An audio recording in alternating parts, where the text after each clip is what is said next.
Match જોતે જોતે પાણી ભરાઈ ગયું, કામે પતી ગયું. આખી વાત સમજાવું મિની બ્લોગમાં બન્યા રહેજો. પાર્ટ 2માં તમારું વેલકમ. 4 વાગ્યા પાણી લગાવ્યા, પાણી ભર્યું મેચ જોતે જોતે.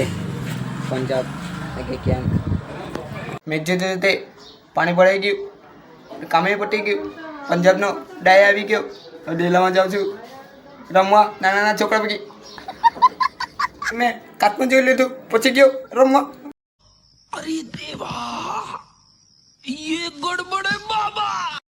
રમવા આવ્યો, જોયું મોટા મોટા પણ છોકરા હતા. ટીમનો કેપ્ટન જ મેં હતો અને પહેલી બોલમાં આઉટ થઈ ગયો. પાછો બીજી વાર આવી ગયો, પાછો આઉટ થઈ ગયો. અને વિડીયો પસંદ આવે તો લાઈક કરી દેજો, ફોલો કરી લેજો. મળીએ આવતા બ્લોગમાં.